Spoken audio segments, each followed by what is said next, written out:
Can we get a successful Petri effect with Deep Pour epoxy? Look into my eyes. And this one went very wrong. I nearly lost everything. Some very unforgivable words were spoken, which I can't play on here. But the piece turned out epic. Right, we are back. Something you don't really see me playing with on my channel. We are going to play with some Deep Pour epoxy. And what I'm going to try and do is a successful Petri effect in said Deep Pour Resin. Now, I have seen some people have done this before, but with very varying results. Now, the key to this is not adding your ink straight to the Deep Pour Resin once you've mixed and poured it. You need to allow for some time, because what's going to happen is those inks are just, gravity is going to do its thing really quickly in a Deep Pour Resin, because the viscosity is a lot lower than your usual two-part epoxy. So I don't know what effects I'm going to get. This is the first time I've tried it. I have thought about it. Lots of people have asked in the past, but I've never actually really got round to it. So today is the day. Well, the next few days are going to be the days. The Deep Pour Resin I'm going to be using is Lech Resin. Now, it does allow up to 4 inches of depth. So this is below that 4-inch maximum pour depth. Let's turn that on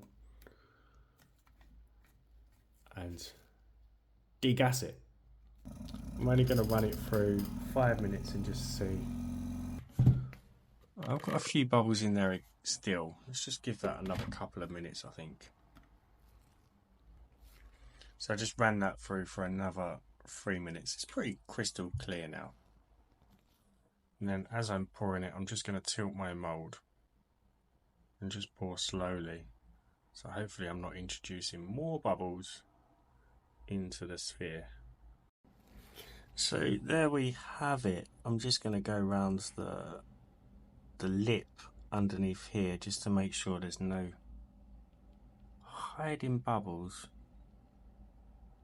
So I want it to be completely bubbleless.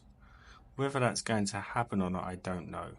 Now, I've used Deep Pour Resin a few times, and what I have found with it when I have used it is that it shrinks as it's curing slightly. But I can always top it up afterwards. We've got out a few little bubbles there. So all we need to do now is just wait for this epoxy to thicken up. You can see just how low viscosity that is. I want to let this thicken up, but what has also happened to me in the past is it has formed a skin, which can be pretty tricky when it comes to when we need to add our inks. You have to be patient for this. But anything can happen. This could all go absolutely wrong, and my predictions could go out the window. Right, so the only thing about having a studio which isn't in your home is that we can't keep an eye on things. So it's been 20 hours since I poured this. And look, I mean, it hasn't formed the skin, but it's a little bit thick, isn't it? I don't know whether we can get the Petri effect on this. I think I'm just... But then, saying that, it's still pretty far from curing. It's still probably going to take another full day to cure. So by adding our inks, maybe they're going to have enough time to be able to sink through that. I don't know. But there is another alternative, is that I use a heavier sinker alcohol ink, which would be Pinata, the Blanco Blanco. I don't know whether we're going to... I think I'm a few hours too late.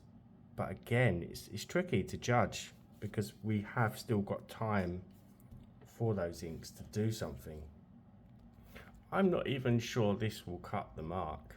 I'm not even sure this would be heavy enough. So I'm now contemplating whether to make a sinker with pigment paste, which I can then add a little bit more.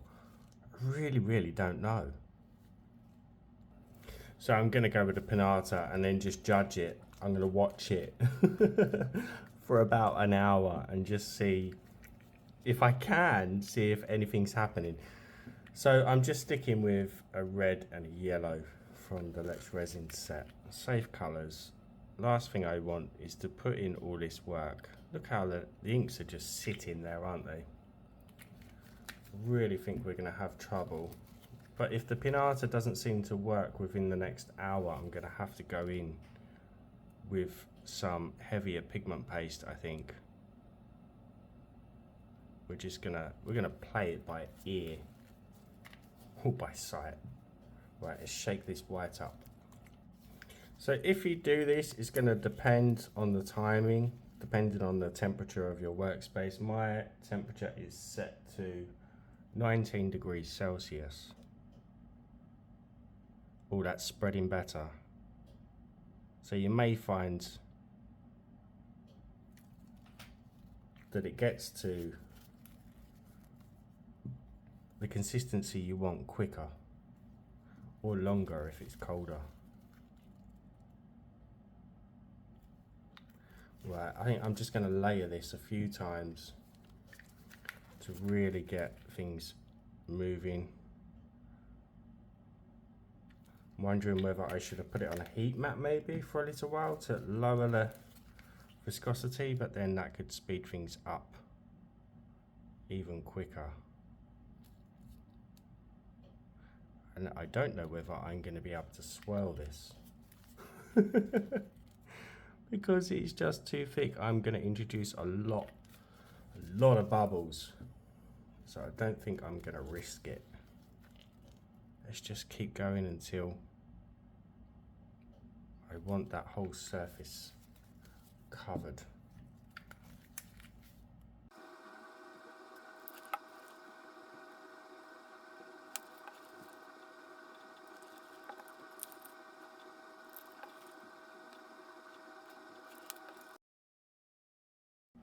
I think that's as much as I want to add for the time being. What's the time now? 25 past 11. We're going to check this again in about an hour. Alright, it hasn't even been an hour, but can you see those shadows from some spores? Now, it's very tricky to see just how deep those spores are because it's also being magnified. But I'm now thinking that potentially this could blob, but we should get some really interesting results through that blobbing. So it's not going to be overpowered, hopefully. So I'm going to leave it to do what it is doing. I don't really want to put any pigment paste on top of what I've already got there because we want the visibility. That just reminded me of the film. Was it Evan Almighty? I can't remember which one it was. Bruce Almighty with the newsreader. Anyway, I don't really want to add any more weight to that surface because I want to be able to see some of the detailing through the piece. If I go adding too much, it's going to take away that visibility, and we're going to get some really good magnification hopefully with this.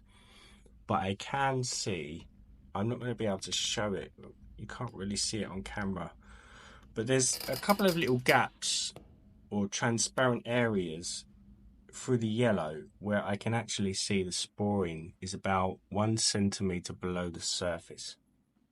I'm going to try stirring it a little bit, but not yet. Maybe in another hour or so. Actually, no, I'm going to do it now because I'm working on other projects and I don't want to forget. I'm going to use a needle for this one though.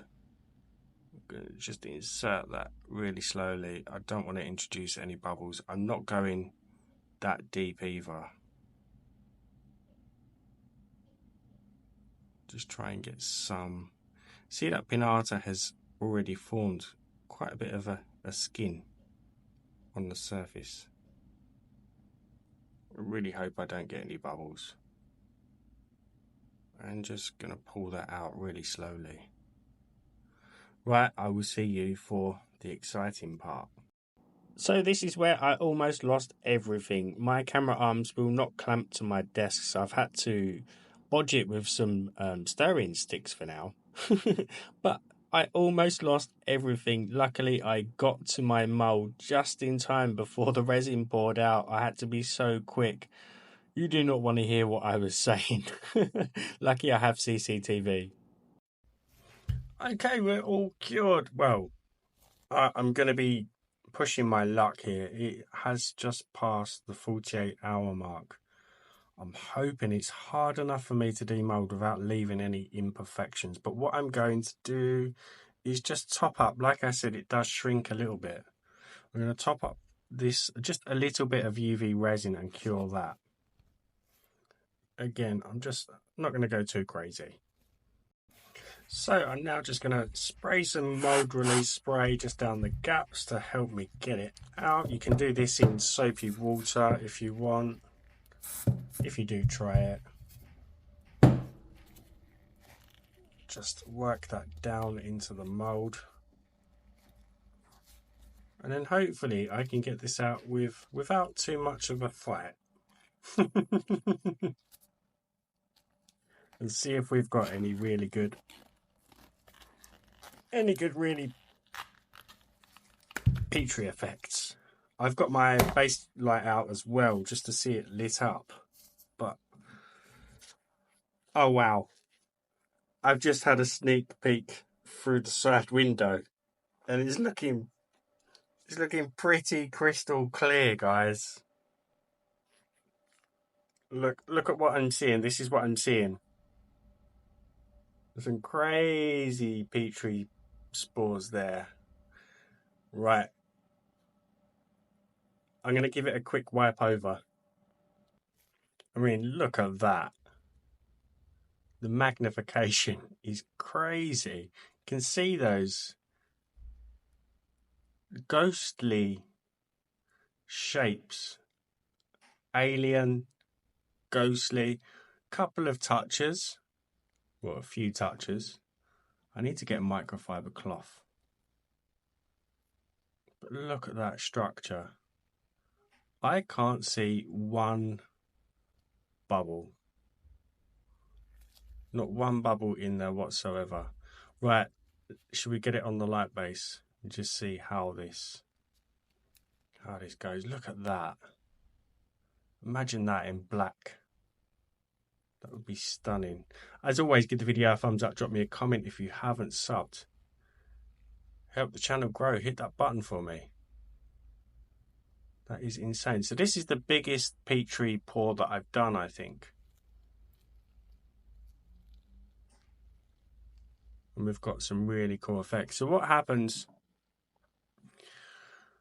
the reason why we've got those really long strands is because of that sinker, that heavy sinker white that we used. And it's found a weak spot on the surface of the resin, which is why it's concentrated in quite big strands.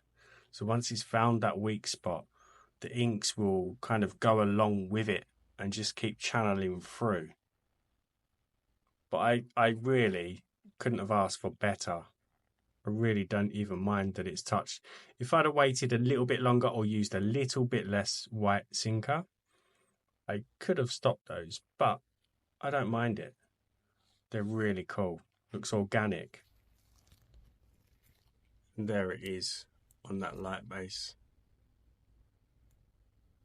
Absolutely incredible detail. Sorry if I'm blinding you. I want to do more in different colours. That red is really, really strong.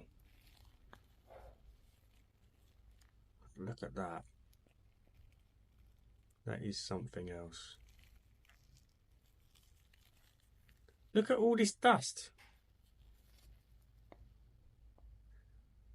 I don't know whether to sand it and give it a glaze coat. but then one imperfection and my brain would tell me it's ruined.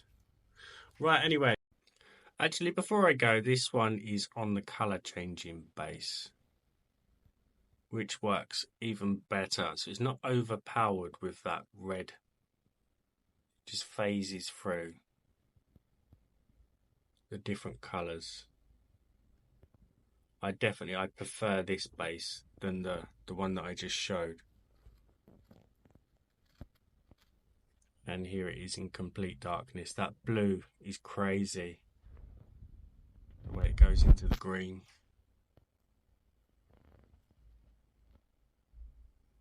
Absolutely love it.